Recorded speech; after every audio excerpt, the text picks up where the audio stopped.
Right. Hello, and welcome to our live announcement.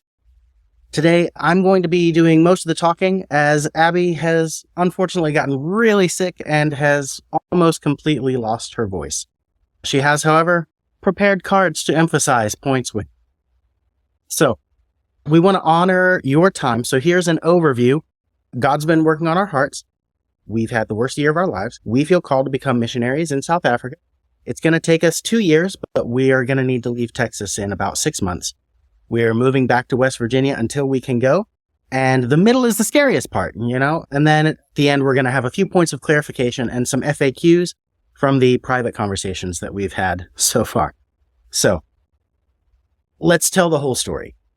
If you don't know us yet, if you've discovered our story and you're in the future and you're coming back to watch this, my name is Joe Barnosky. I'm a worship leader and a web teams leader for ministry websites and social media at a wonderful church in Fort Worth, Texas. My wife's name is Abbey.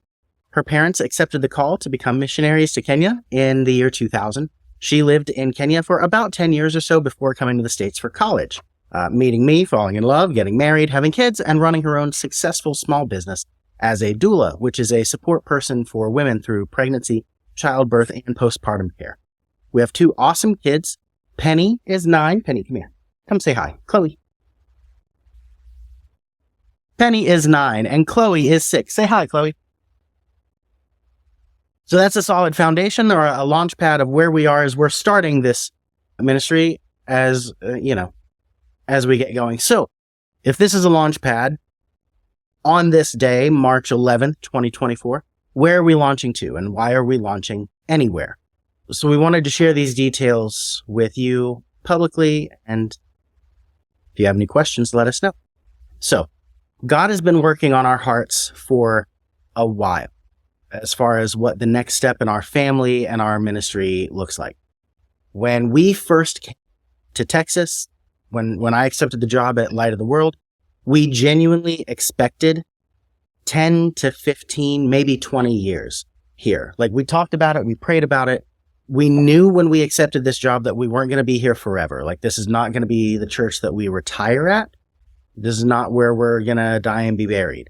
We have no idea what the next step is after Texas, after Light of the World. Hopefully it's still in Texas. We had all these conversations, but we had no idea what was going to be next. So we both felt like probably 10 to 15 years. When we were moving here, when I was praying about it, if I should accept the position and all, what I heard God say in my private prayer time was, God said, I have a plan for you to help grow this church, and I have a plan for this church to help grow you. And that has really happened in the last 5.5 years. Abbey has had a chance to grow, to really dive into women's ministry. As a doula, her business exploded here. She started her doula business and she attended for her first 2 years of business in West Virginia. She had 5 births that she was able to attend. And after we moved to Texas, she hit her 100th birth here. So in less than 4 years, she did more than 95 births. Like, she has connected with women on an individual level so deeply and so powerfully. As a bereavement specialist, even connecting with families who have lost a baby.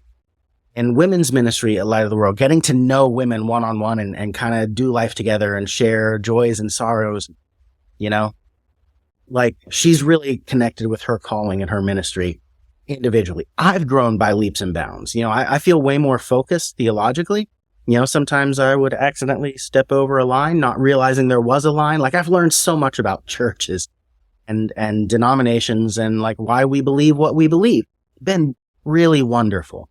I've developed leadership skills, sometimes by making mistakes, but actually most of the time I've just had excellent, patient people around me who've given me solid feedback so that I don't make mistakes in the first place. I've really branched out as a problem solver. Like, I've learned so many things, technology specific, because of needing to solve problems. And like, I really changed. I remember saying, I never know what sign you're going to hold out.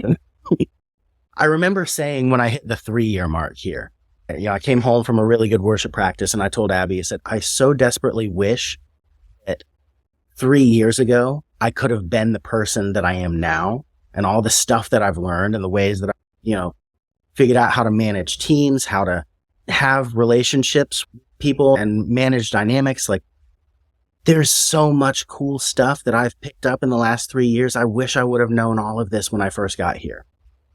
Growth has really happened, and it's been fantastic being here. That being said, if you haven't been really closely connected with us, the quick way to summarize it is that we've had the worst year of our lives. In September 2022, my mother-in-law, Abbey's mom, was diagnosed with breast cancer. In Kenya, they came back to the States for treatment. October through December of that same year, I had ruptured a disc in my low back. I was barely able to walk toward the end of it. I got injections and things have been going pretty well. Spring of 2023 came and went. July 2023, my father-in-law had a stroke. He was in the hospital for 3 weeks. He was in rehab for 2 weeks. We had multiple family members flying in, driving in from all over the country to come stay and support us and be part of that journey. Alan got back home 5 weeks after his stroke, and 5 days later, Leah went to be with her Savior. Since then, Abbey has taken over communicating with the village, and she's coordinating care with Lowangila as best she can. There's a house in Kenya that needs to be cleaned out. It's not just physical stuff, but legal documents. There's medicine that needs to be distributed. The whole village, honestly, is in desperate need of guidance and support. Just today, we had a situation where a mom took a child to the hospital to get lumps in their leg checked out, and they examined the lumps and handed the mom a piece of paper in English, which she can't speak, and said, "Go take this to a doctor. They'll know what to do." And so they still don't know what's going on. So they're taking pictures of the paper and asking Abbey, and Abbey's translating and getting back to them in Swahili. Like, they need help there, desperate. And we don't have the money to go. And honestly, we ourselves, we've talked about it, we've prayed about it. We don't feel called to move to Lowangila ourselves and take over Leah's ministry. Not only does that not feel right to us, it feels disrespectful in a way. Like, we be her. However, we can still help do some of the things that she could do while we figure out next steps for the village and talk and pray with them on their journey.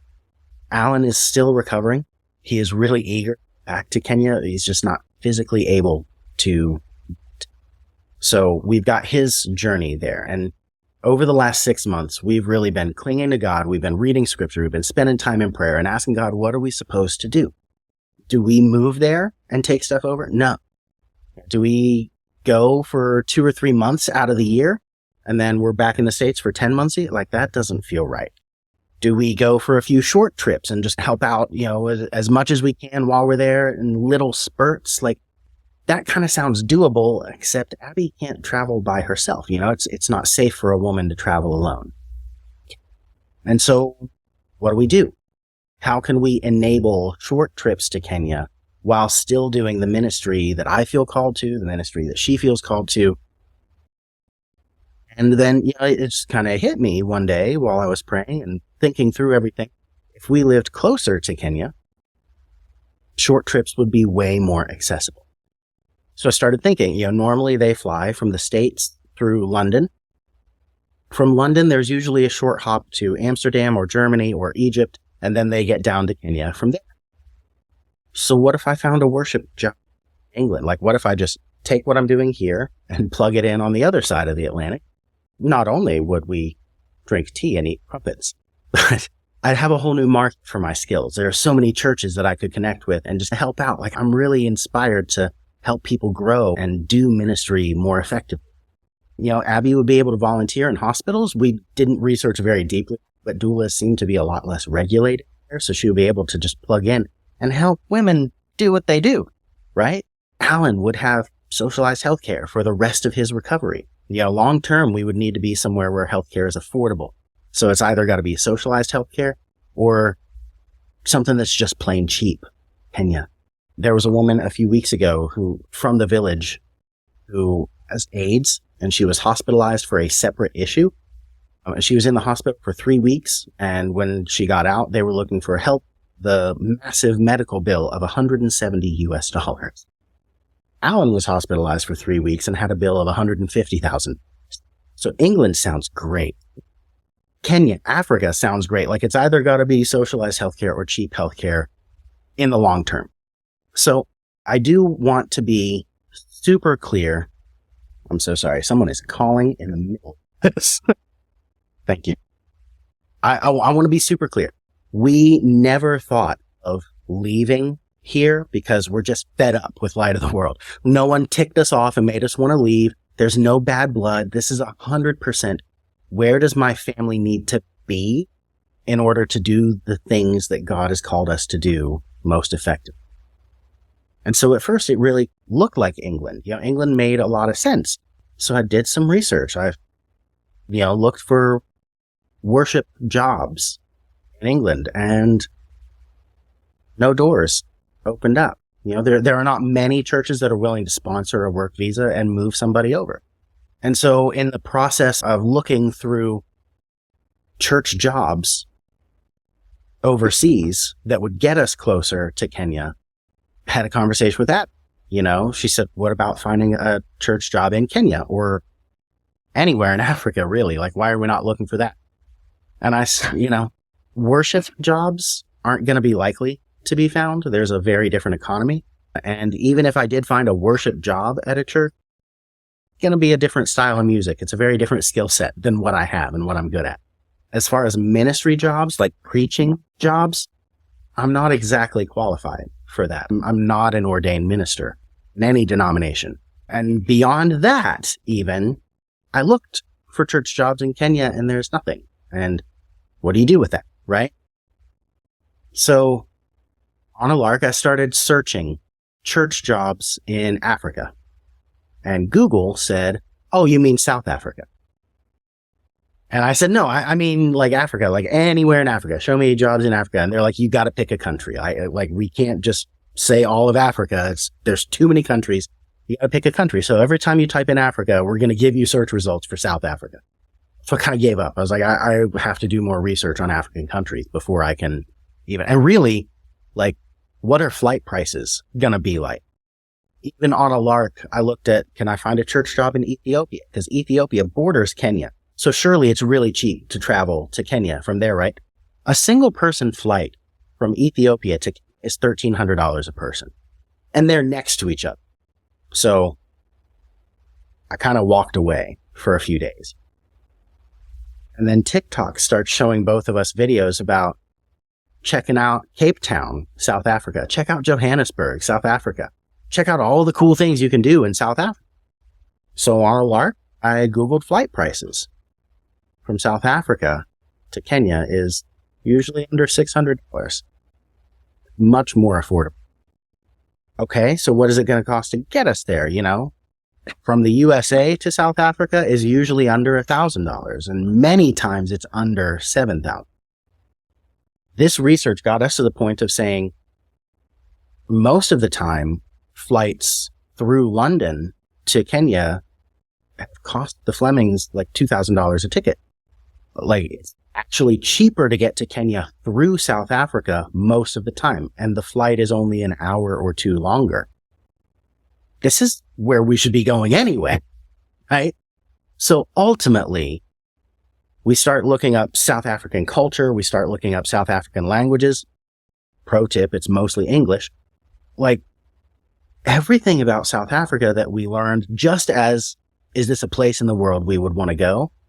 Felt really cool and felt like this makes a lot of sense. Ministry-wise, finance-wise, education-wise, ministry opportunity-wise, South Africa looks great. So ultimately, South Africa is the country that we feel God is calling our family to.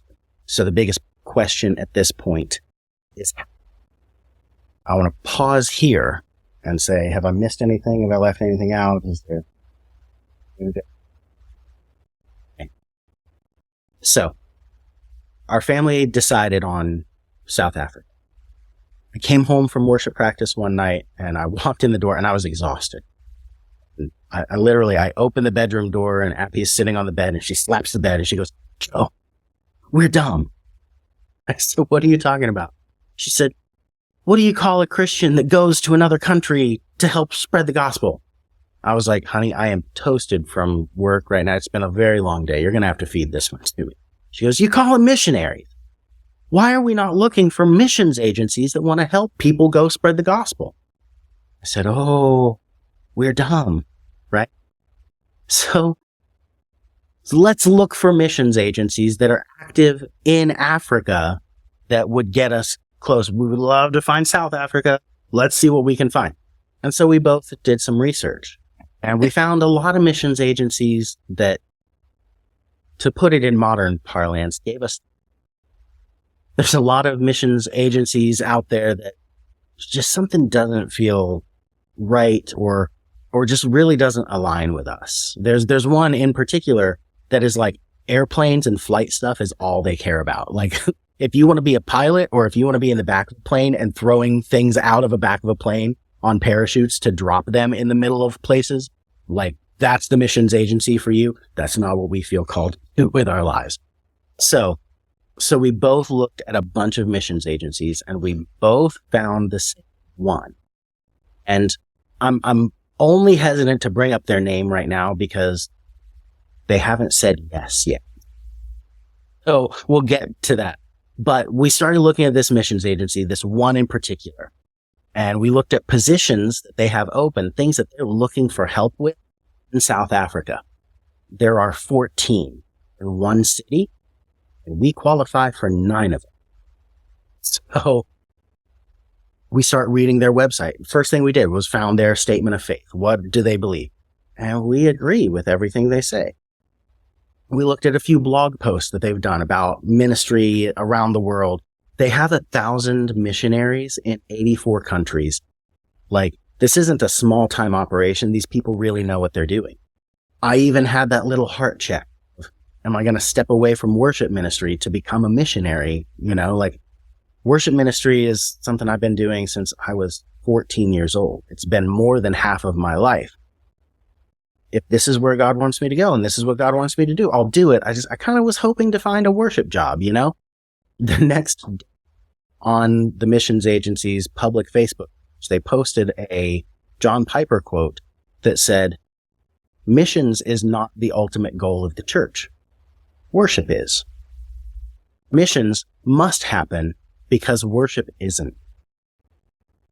And that blew my mind. I hadn't read that one before.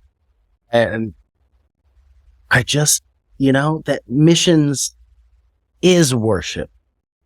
I know that worship is a lifestyle, and I know that all of the things that we do can be done unto the Lord, and I have no qualms with any of that. I've just never thought, oh, missions is worship as well.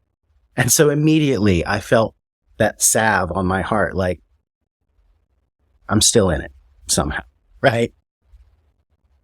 And so we started listening to their podcast. The first episode that I listened to was, I was not raised Lutheran. I'm working in a Lutheran church right now. And the first episode that I listened to, they were talking about how many ministries in America and many missionaries worldwide have fallen into what Luther would call the theology of glory. And how instead Luther said we need to preach the theology of the cross. And this entire episode was like, look at all the things Luther got right. And they're not a Lutheran organization. So for me to see that right off the bat was amazing. Abbey looks up their podcast and goes all the way down to their oldest episode. And the very first episode they ever posted was, what's wrong with missions agencies and are they even biblical? And this is really important for her because when her parents first went to the missions field in 2000, they went with a missions agency and a lot of things went bad after not a very long time, honestly. There even came a point where the missions agency said, we need you to do this. And they said, we understand that, we support that in most cases, but the ministry that we have with these people looks like this, and so that doesn't really apply. And the missions agency told them, listen to God all you want, but you're going to do what we tell you to do. And that's heartbreaking. And in this episode, they outright said, We have ideas. We have proven ways to do missions work. But if you have something that works well for the people that you're ministering to, and you feel like God is calling you to minister in a certain way, obey God. Right off the bat, I heard an episode they put out that I needed to hear. She heard an episode that she needed to hear. We've just really fallen in love with this missions agency in general. So we reached out for an initial consult. They gave us an overview of what to expect. This is where it gets fun, right? From application to getting on a plane. That process takes about 2 years. They say 2 to 4 years, but that's what we're looking at is we're looking at pretty much a 2-year timeline. Unlike some missions agencies, they don't pay missionaries. Some missions agencies do it where they go and they raise as much money as they can for the missions agency, and then the agency pays them whatever their stipend should. With this place, every family has to raise their own support. There are some theological classes to take. Whether you're planting a church or you're running a soundboard, you need to be able to share the gospel with anyone you meet on the street. You need to have a solid biblical foundation. And it's like, we've both read through the whole Bible multiple times, but neither of us have actually taken an Old Testament survey class, a New Testament survey class. And so it'll be good to be guided through the entire Bible, right? They also have some in-person classes that we need to take. And these are going to be a series of week-long classes that are all held at their international headquarters in Harristown, Pennsylvania. For example, there's a missions orientation class that talks through the entire process, getting to the field. They develop an action plan for you specifically, what all classes you need to take, when you need to take them, and most importantly, financial planning. So they sit down and look at the area of the world that you're wanting to become a missionary to, and they work up what kind of work you're going to be doing, what area of the town are you going to live in, what's the cost of living there, what is it going to take for you to live and be financially stable month to month to month to month. And then also, are you going to need a car when you get, or are you working in a place where public transportation is enough? And so you're going to have all of your one-time moving costs and all of your monthly expenses that you need to raise money for. So they help put together a plan for everything that it's going to take for you to go where you feel like God's calling you to go. They also have like a week-long class on family safety training, how not to get mugged, what kinds of locks you should have on your gates, what kinds of locks you should have on your doors. So there's all of these classes to take, and we do have to physically be in Pennsylvania for most of them. Frankly, we can't stay in Texas and drop $2,000 to fly our family in every time there's a class. So we're moving back to West Virginia. Is that sarcasm? It is on my part, a little bit. We don't have a very solid plan for how this part looks. The trailer that we lived in before we moved to Texas is not habitable. We own the land that the trailer is on, but we can't afford to build on it. And even if we had money to build a house on the land, we're not going to be in the house long term. So, we don't have jobs lined up. We're going to find whatever jobs we can find, and they're probably going to need to be something minimum wage-ish. And then when we need to disappear for a week to go take a class in Pennsylvania, they'll either give us time off or we'll quit and find another minimum wage job when we get back. When we are fully funded for our monthly cost of living stuff and our one-time expenses, we're getting on a plane and we're going. So West Virginia really is the scariest part because Texas is easy, right? I love it here. Abbey loves it here. We both deeply love it here. We love the people. We love the area. We love the weather. I have so much to do in the next 6 months, right? But I love my job. I love my coworkers. I love my boss. I love everything about here. Abbey has loved her business here. Everything here is easy and wonderful. South Africa is easy and wonderful. There's going to be a lot of adjustments to make, but I'm genuinely excited for how the gospel is going to be shared. There are some really cool opportunities, and I can't wait to get further down this road so I can share more about them specifically. But, all of South Africa looks great. All of Texas is great.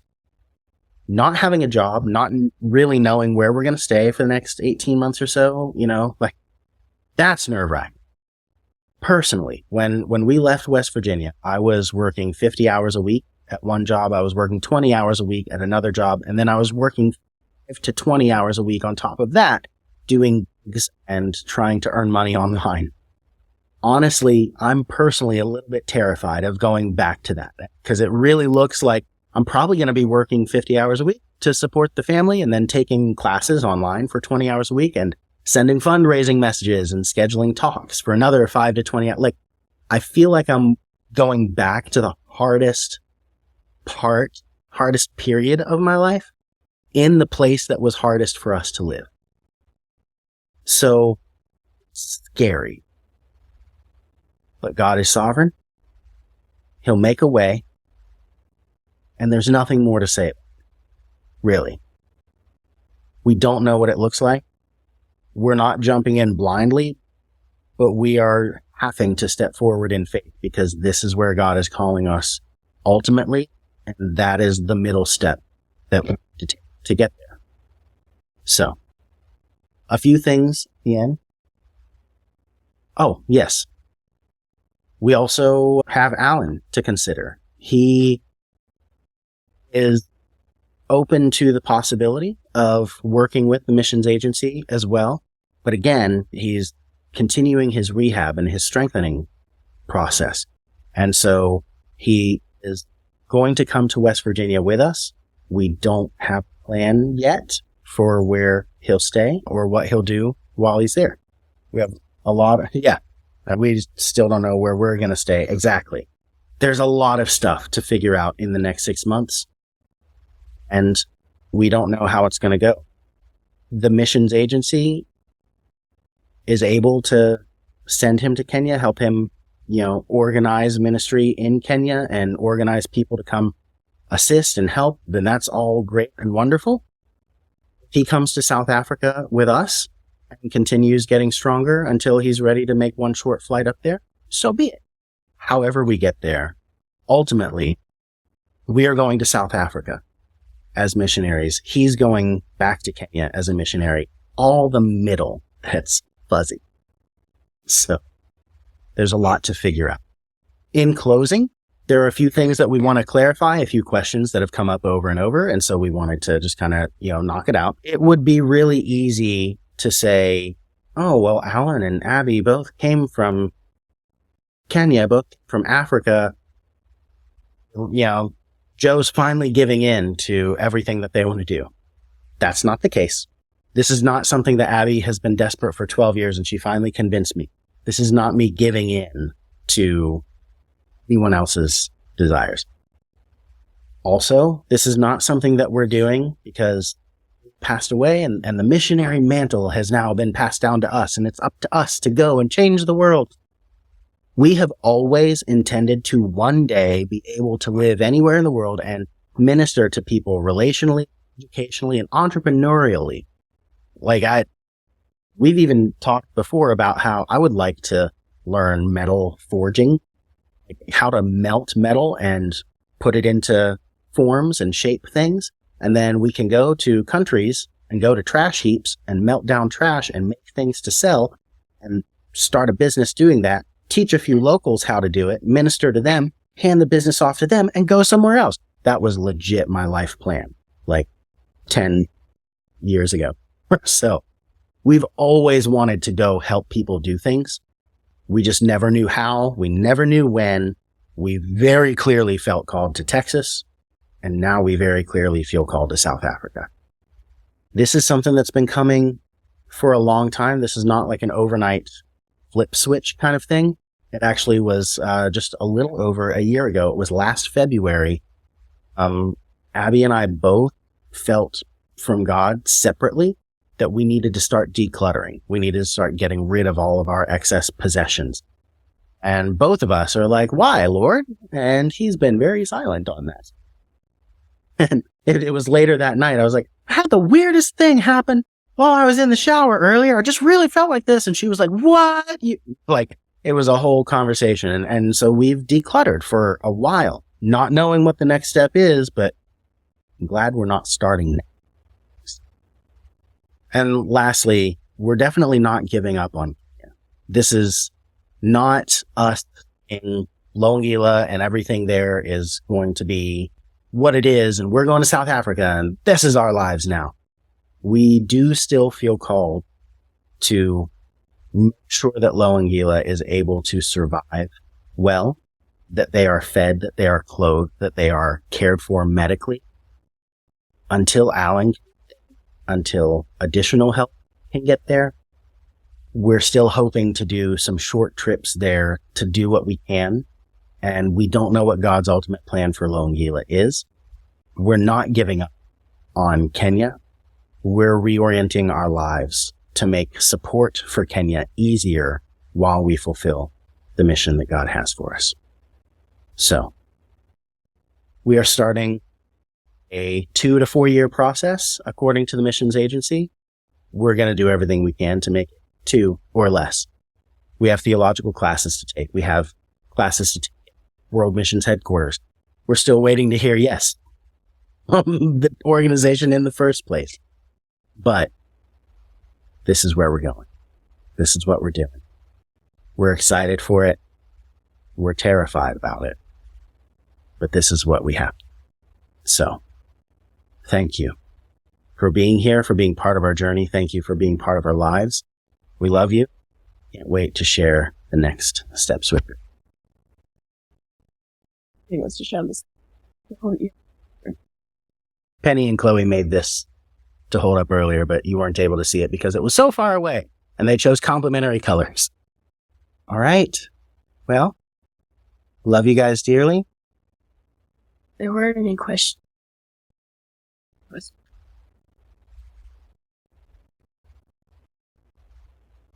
Yeah.